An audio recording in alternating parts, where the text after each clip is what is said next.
اندر نبی کریم صلی اللہ تعالیٰ علیہ وسلم ارشاد فرماتے ہیں الا انبئکم بخیر اعمالکم. صحابہ کرام بیٹھے ہوئے تھے تو نبی کریم صلی اللہ علیہ وسلم نے فرمایا کہ کیا میں تمہیں ایک بہترین عمل کی طرف رہنمائی نہ کر دوں؟ وَأَزْكَاهَا عِنْدَ مَلِيكِكُمْ, اور وہ جو تمہارا مالک ہے اللہ رب العزت ہے اس کے ہاں بڑا پاکیزہ عمل ہے, اس عمل کی طرف کیا میں تمہاری رہنمائی نہ کر دوں؟ وَأَرْفَعِهَا فِي دَرَجَاتِكُمْ, اور وہ درجات میں بھی بہت زیادہ بلند عمل ہے. وَخَيْرٍ لَكُمْ مِنْ إِنْفَاقِ الذَّهَبِ وَالْوَرِقِ, اور یہ تمہارے لیے سونا اور چاندی خرچ کرنے سے بھی زیادہ بہتر ہے وہ عمل.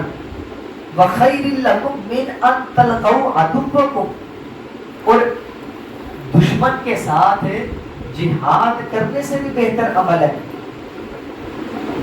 اس حال پہ کہ جو دشمن تمہیں قتل کر دے اور تم دشمن کو قتل کر دو, یعنی کہ انسان اتنا زیادہ جہاد کرے کہ وہ لڑتے لڑتے شہید ہو جائے, اس سے بھی بہتر عمل کی طرف کیا میں تمہاری رہنمائی نہ کر دوں؟ تو آگے نبی کریم صلی اللہ تعالیٰ علیہ وسلم نے فرمایا کہ قالوا بلا, صحابہ کرام نے عرض کی یا رسول اللہ ضرور ہمیں اس عمل کی طرف رہنمائی فرمائیں. تو نبی کریم صلی اللہ علیہ وسلم نے فرمایا ذکر اللہ تعالی, اللہ کا ذکر کرنا. یہ پانی کے متعلق میں بتاؤں کہ جب ذکر کر لینا تو اس کے فوراً بعد پانی نہ پیے, تو یہ چند چیزیں ہیں کہ جب اللہ رب العزت کی محفل مطلب ذکر کی محفل سجاتا ہے اور جو بندے بیٹھ کر اللہ کا ذکر کرتے ہیں تو ان کے اوپر اس طرح کی اور مزید طرح طرح کی اللہ رب العزت کی طرف سے انوار و تجلیات نازل ہوتی ہیں. تو آج انشاءاللہ ہم جو اس موضوع کے اوپر گفتگو کریں گے وہ ہے کہ انسان کو علم کیسے حاصل ہو سکتا ہے. معاشرے کے اندر جو چیز رائج ہے کہ وہ بندہ جو چاہتا ہے کہ میں قرآن کریم کا علم حاصل کروں, اس کے لیے ہماری درسگاہیں موجود ہیں, ان کے اندر ایک انسان جاتا ہے, وہ اپنا ایک کورس مکمل کرتا ہے. اس کورس کے اندر اس کو عربی گرامر پڑھائی جاتی ہے اور مختلف قسم کے علوم حدیث, علوم فقہ اور مختلف قسم کے اصول اور دین کے علوموں سے پڑھائے جاتے ہیں. تو ایسے شخص کو عمومی طور پر ہمارے معاشرے میں علماء کرام اور عالم دین کہتے ہیں, جو علم دین کے لیے کوشش کرتے ہیں. پھر ایک طبقہ ایسا بھی ہے جو کہتا ہے کہ قرآن کریم جو ہے وہ صرف قرآن کریم کو ہی پڑھا جائے, اور وہ بھی کوشش کس حد تک کرتے ہیں کہ مختلف جو مترجمین ہیں جنہوں نے قرآن کریم کا ترجمہ کر دیا اس کا ترجمہ پڑھتے ہیں, اور ترجمہ پڑھ کے وہ کہتے ہیں کہ ہم نے قرآن سمجھ لیا. حالانکہ قرآن کریم اپنے بیان کے اندر قرآن ہی میں جو قرآن سمجھنے کے لیے ایک کلیہ بتایا گیا ہے وہ کیا ہے؟ اللہ رب العزت ارشاد فرماتا ہے قرآن کریم کے اندر ہی والذین یذکرون اللہ قیاما وقعودا وعلی جنوبہم, وہ لوگ جو اللہ کا ذکر کرتے ہیں کھڑے ہو کر, بیٹھ کر اور پہلوؤں کے بل. وَيَتَفَكَّرُونَ فِي خَلْقِ السَّمَاوَاتِ وَالْأَرْضِ, اور پھر وہ تفکر کرتے ہیں آسمانوں کی تخلیق کے اندر اور زمینوں کی تخلیق کے اندر. پھر آگے وہ کہتے کہ ربنا, اے ہمارے رب, ما خلقت ھذا باطلا, تو نے ان چیزوں کو بے معنی پیدا نہیں کیا. تو قرآن کریم نے ہمیں قرآن میں ہی تفکر کرنے کے لیے پہلے کیا ارشاد فرمایا؟ وہ لوگ جو ذکر کرتے ہیں کھڑے ہو کر بھی, بیٹھ کر بھی, پہلوؤں کے بل بھی, پھر تفکر کرتے ہیں. وَيَتَفَكَّرُونَ فِي خَلْقِ السَّمَاوَاتِ وَالْأَرْضِ. یہاں پر آیت کے اندر ایک لفظ بڑا دیکھنے والا کہ جب بندہ تفکر کرتا ہے اور پھر ذکر کرتا ہے, پہلے ذکر کرتا ہے اور پھر تفکر کرتا ہے, پھر بندہ کہتا ہے کہ ربنا ما خلقت ھذا باطلا. ھذا عربی گرامر کے اندر یہ جو لفظ ہے ھذا, یہ اس میں اشارہ قریب کے لیے استعمال ہوتا ہے. یعنی کہ اگر میں کہوں کہ ھذا تو ہاذا کا اطلاق میرے قریب یہ جو پڑا ہوا فون ہے اس کے اوپر ہو سکتا ہے، لیکن میں اگر اشارہ کروں چوک کمہارا والا کی طرف تو وہاں پر ہاذا لفظ استعمال نہیں میں کر سکتا، وہاں پر ذالی کا لفظ استعمال کروں گا۔ کیوں؟ کیونکہ وہ ایک فاصلے پر ایک جگہ ہے، اس کے لیے اس میں اشارہ ذالی کا استعمال ہوتا ہے، لیکن یہاں پر لفظ ہاذا استعمال کیا گیا کہ اے اللہ تو نے یہ جو تیری تخلیقیں ہیں آسمان اور زمین یہ بے معنی پیدا نہیں کی، تو آسمان ہم سے کیا بالکل قریب ہے؟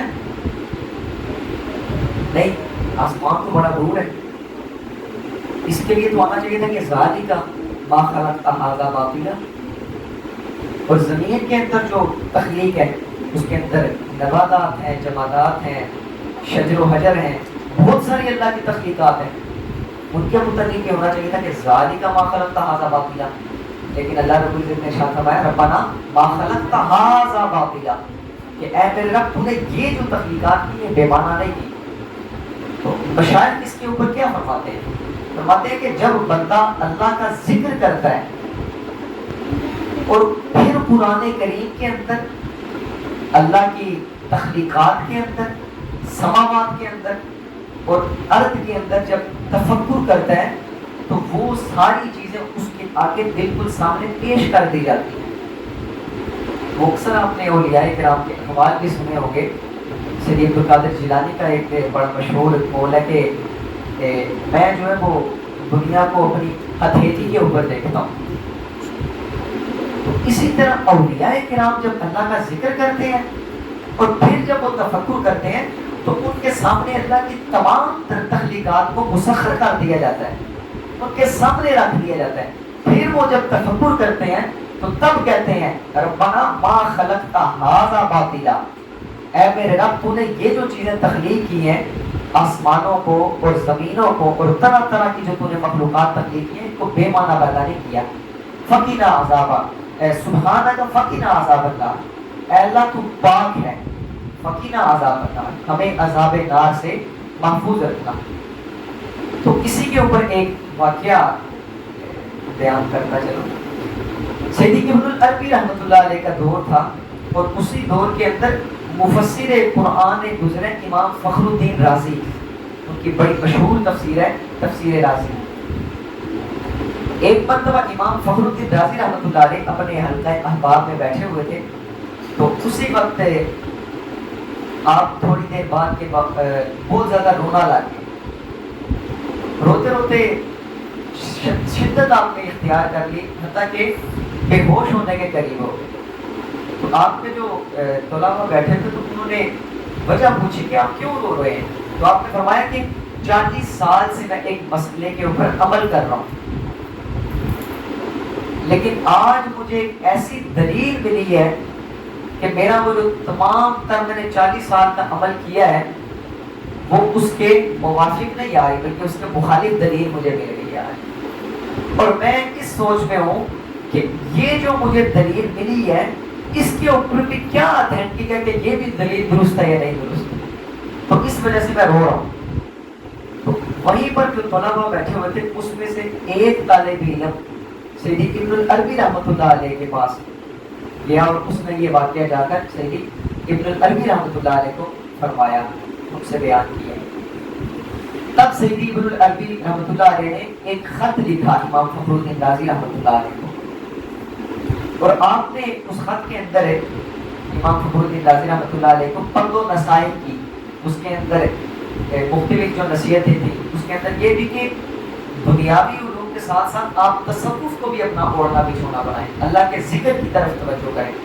اس کے اندر ایک چیز آپ نے بڑی غور کرنے والی آپ نے ان کو نصیحت کی، آپ نے فرمایا کہ کبھی بھی اپنے علم کی بنیاد دلیل پر مت رکھو۔ ہمارے جو علماء کرام ہیں ان کی سب سے بڑی خامی یہ ہے کہ وہ دلیل کی بنیاد اپنے علم کی بنیاد دلیل پر رکھتے ہیں، اور صوفیاء کرام اپنے علم کی بنیاد مشاہدے پر رکھتے ہیں۔ تو تم بھی کوشش کرو کہ اپنے علم کی بنیاد مشاہدے پر رکھو، جو دیکھو اسی کو اپنے علم کی بنیاد بناؤ۔ یہ نہیں کہ مجھے فلاں کتاب میں فلاں دلیل ملی تھی تو میں نے عمل شروع کر دیا. اور اولیاء کرام کا یہی طریقہ کار ہے کہ آپ کسی عمل کو تب تک دلیل نہیں بناتے جب تک اس کا مشاہدہ نہ کر لیں. اسی کے اوپر ایک سیدی ابن العربی رحمۃ اللہ علیہ کا واقعہ ہے. سیدی ابن العربی رحمۃ اللہ علیہ نے ایک حدیث پڑھی، جو حدیث تھی کہ جو بندہ 70,000 مرتبہ تحلیل کرتا ہے لا الہ الا اللہ، یہ ورد کرتا ہے، وہ گناہوں سے اس طرح پاک ہو جاتا ہے جیسا کہ نو مولود بچہ. لیکن آپ اس حدیث کے اوپر عمل، یعنی کہ اس حدیث کے اوپر آپ کی پختگی نہیں تھی. تو ایک مرتبہ ایسا ہوا کہ ایک مرید آپ کا آپ کے پاس آیا اور اس نے کہا کہ یا شیخ، میری والدہ وفات پا گئی ہیں اور میں نے کشف کے ذریعے دیکھا کہ میری والدہ کو عذاب ہو رہا ہے. تو سیدی ابن العربی رحمۃ اللہ علیہ کو یہی حدیث یاد آ گئی. تو آپ فرماتے ہیں کہ میرے پاس 70,000 مرتبہ پڑھی ہوئی تحلیل موجود تھی، تو میں نے اسی وقت وہ تحلیل اس کی والدہ کو، اس شخص کو بتائے بغیر اصحال ثواب کر دی. تو تھوڑی دیر کے بعد وہی شخص دوبارہ آپ کے پاس آیا اور اس نے کہا کہ میں نے آج دوبارہ کشف کے ذریعے دیکھا ہے تو میری والدہ بالکل جنت کے اندر ہے. تو آپ نے کہا کہ ہاں، اب مجھے دلیل مل گئی ہے کہ یہ حدیث درست ہے. کیوں؟ کیونکہ آپ مشاہدہ کر لیے. تو صوفیاء کرام اپنے علم کی جو بنیاد ہے، جو دلیل کی بنیاد ہے، وہ مشاہدے کے اوپر رکھتے ہیں، نہ کہ دلیل کے اوپر اپنے علم کی بنیاد کتابی دلیل کے اوپر رکھتے ہیں. اسی لیے اللہ رب العزت نے قرآن کریم کے اندر بھی ہمیں کیا ارشاد فرمایا؟ والذین یذکرون اللہ، وہ لوگ جو اللہ کا ذکر کرتے ہیں. تو صوفیاء کرام کا بھی یہی طریقہ کار ہے. سب سے پہلے جب سالک آتا ہے وہ عہد بیعت کرتا ہے، اس کے بعد اسے کہا جاتا ہے کہ ذکر کرو. پھر وہ ایک عرصہ تک ذکر کرتا رہتا ہے، ذکر لسان کرتا رہتا ہے، حتیٰ کہ اس کو استقامہ یعنی کہ ذکر قلب حاصل ہو جاتا ہے. اور ذکر کے ساتھ ساتھ فکر کی بھی طرف توجہ دلائی گئی ہے. مولانا روم رحمۃ اللہ علیہ آپ کے بڑے خوبصورت اشارہ فرماتے ہیں، ای قدر گفتیں باقی فکر کو، اے لوگوں تمہیں اس قدر میں نے بتا دیا ہے، باقی تم فکر کرو، تفکر کرو.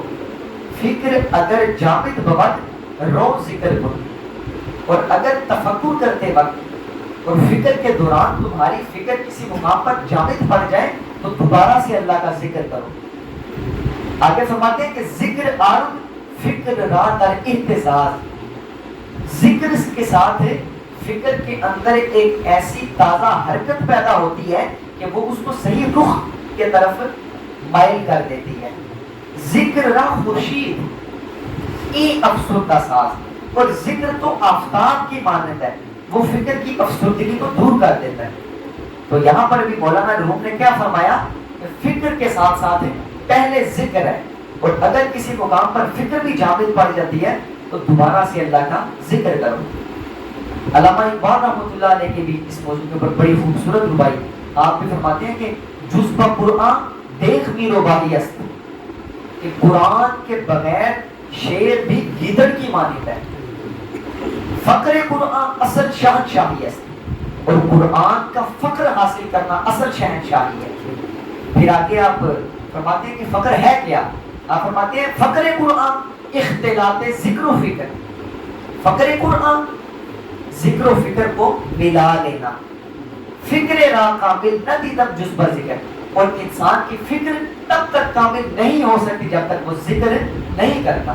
تو پہلے اللہ کا ذکر ہے، پھر جا کر فکر ہے، اور تب انسان کو مشاہدے کی توفیق ملتی ہے، اور تب انسان کہتا ہے ربنا ما خلقت ھذا باطلا، اے میرے رب تیری یہ جتنی بھی تخلیقات ہیں، آسمان، زمین، شجر، حجر، جتنی بھی تیری تخلیقات ہیں، تو نے ان کو باطل پیدا نہیں کیا. تو قرآن کریم سے ہمیں یہی سبق ملتا ہے کہ اللہ رب العزت کا جو ذکر ہے وہ ہر امر کے لیے لازمی ہے.